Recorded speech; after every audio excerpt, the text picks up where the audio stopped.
ایک بھائی نے فرمایا کہ یہ جو آیت ہے وَلَوْ أَنَّهُمْ إِذْ ظَلَمُوا أَنفُسَهُمْ جَاءُوكَ فَاسْتَغْفِرُوا وَاسْتَغْفِرُوا اللَّهَ لَوَجَدُوا اللَّهَ تَوَّابًا رَحِيمًا وَاسْتَغْفَرَ لَهُمُ الرَّسُولُ لَوَجَدُوا اللَّهَ تَوَّابًا رَحِيمًا کہ اور اے حبیب کریم صلی اللہ علیہ وسلم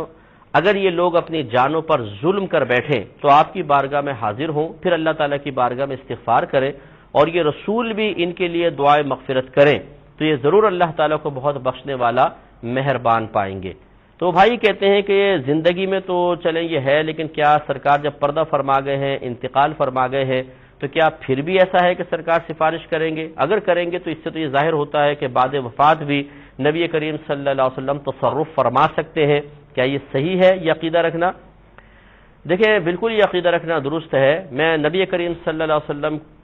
کے پہ کلام ابھی عرض کرتا ہوں، لیکن ایک بخاری کی آپ حدیث اٹھا کے پڑھ لیں۔ رحمت کونین صلی اللہ علیہ وسلم جب قبرستان جایا کرتے تھے تو آپ فرمایا کرتے تھے السلام علیکم یا اہل القبور، اے قبر والو تم پر سلامتی نازل ہو۔ اور دوسری حدیث میں رحمت کونین صلی اللہ علیہ وسلم نے ارشاد فرمایا کہ یہ بخاری کی روایت ہے، دوسری جو اور جگہ بھی روایات ہیں، تو سرکار نے فرمایا کہ مردہ تمہارے سلام کا جواب دیتا ہے لیکن تمہیں اس کے جواب کا شعور حاصل نہیں ہے، یعنی تمہیں سنائی نہیں دیتا لیکن وہ باقاعدہ سنتا بھی ہے، اس کا جواب بھی دیتا ہے۔ اب دیکھیے السلام علیکم کہنا یہ ایک دعا ہے، اللہ تعالیٰ تم پہ سلامتی نازل فرمائے، اور جو مردہ عام مردہ قبر میں ہے وہ جواب دے رہا ہے وعلیکم السلام، یعنی اللہ تعالیٰ تم پر بھی سلامتی نازل فرمائے۔ اس کا مطلب یہ ہوا کہ ایک عام شخص بھی دنیا سے پردہ فرما جائے، اس کی روح اور جسم کا تعلق آپس میں منقطع ہو جائے، تب بھی وہ زندوں کے لیے دعا کرنے پر اللہ کی عطا سے قدرت رکھتا ہے، اور یہ صحیح حدیث صحیح ترین حدیثوں سے ثابت ہوا۔ اب لے لیے نبی کریم صلی اللہ علیہ وسلم کو، آپ کا یہ ابن ماجہ میں یہ حدیث پاک موجود ہے، اور علامہ جلال الدین سیوطی صاحب رحمۃ اللہ علیہ نے اس حدیث کو کئی طرق سے روایت کیا ہے۔ الحاوی للفتاوی آپ اٹھا کے پڑھو، اس میں بھی آپ کو ملے گا کہ رحمت کونین صلی اللہ علیہ وسلم نے ارشاد فرمایا کہ تمہارا پڑھا ہوا درود پاک میری بارگاہ میں پیش کیا جاتا ہے۔ تو صحابہ کرام علیہم رضوان نے پوچھا یا رسول اللہ صلی اللہ علیہ وسلم یہ تو آپ کی حیات طیبہ میں ہے، بعد وفات کیا ہوگا؟ اب دیکھیں یہ سوال الہام فرمانا اور اس کو زبان سے نکلوانا، آپ تھوڑی سی حکمت الہی پر غور کریں، یہ قیامت تک کے مسلمانوں کو ایک علم فراہم کرنا مقصود تھا، ان کو ایک عقیدہ فراہم کرنا مقصود تھا، تبھی صحابہ کرام کے قلب میں یہ بات ڈالی گئی اور وہ زبان پر ان کو اظہار کی قدرت، قوت اور ہمت بھی دے دی گئی، ورنہ صحابہ کرام بہت زیادہ سرکار کے سامنے ریزرو رہا کرتے تھے کہ ہماری زبان سے کوئی ایسی بات نہ نکل جائے کہ ہمارے بارے میں آسمان سے حکم نازل ہو جائے۔ اس کے جواب میں رحمت کونین صلی اللہ علیہ وسلم نے ارشاد فرمایا کہ بعد وفات بھی، کیونکہ انبیاء علیہ السلام پر اللہ تعالیٰ نے زمین پر نبیوں کے جسموں کا کھانا حرام فرما دیا ہے، انبیاء اپنی قبور میں زندہ ہیں، ان کو رزق دیا جاتا ہے۔ یہ ابن ماجہ میں واضح طور پہ حدیث پاک موجود ہے۔ بعض ہمارے بھائی کہہ دیتے ہیں جی یہ ضعیف حدیث ہے، ضعیف، چلے مان لیا ضعیف حدیث ہے۔ دیکھیں موضوع حدیث میں اور ضعیف میں فرق ہے۔ موضوع مینز جھوٹی، ضعیف کا مطلب یہ ہوتا ہے کہ اس حدیث کو بیان کرنے والے راویوں میں سے کوئی راوی کسی وصف میں کمزور ہے، حافظہ کمزور ہے، اس کی عدالت کمزور ہے، لیکن ضعیف حدیث جھوٹی نہیں ہوتی ہے۔ اور جو یہ کہتے ہیں کہ حدیث ضعیف ہے، ان کی خدمت میں دائرہ ادب میں رہ کے ہم گزارش کرتے ہیں کہ یہ بتائیے اس حدیث کو ضعیف اللہ نے فرمایا یا رسول نے؟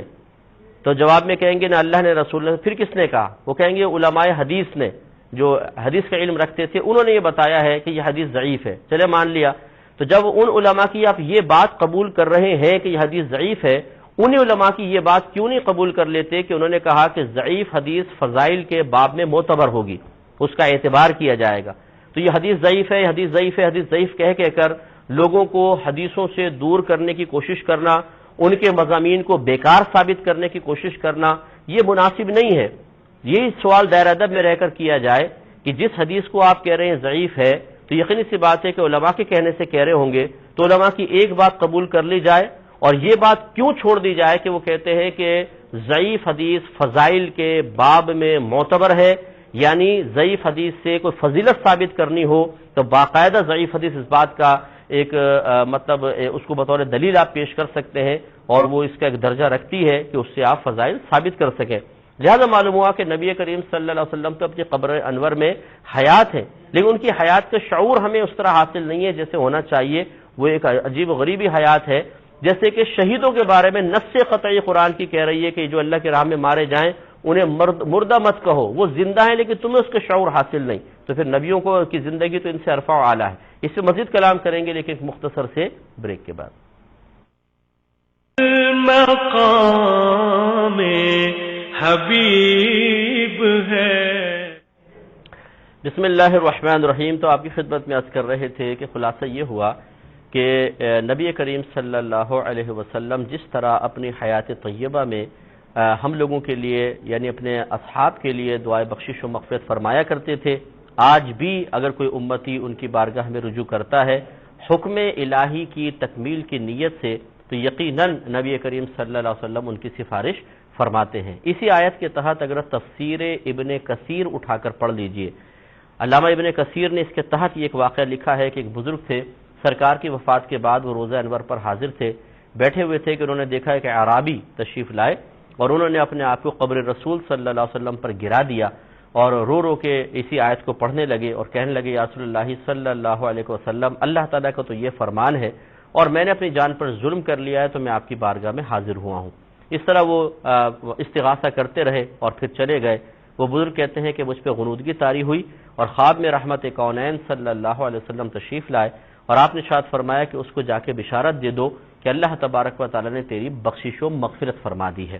تو اس سے معلوم ہوا کہ اس طرح کابرین نے واقعات باقاعدہ لکھے ہیں۔ تفسیر ابن کثیر بہت ہی مسلمہ تفسیر ہے جس کو غالباً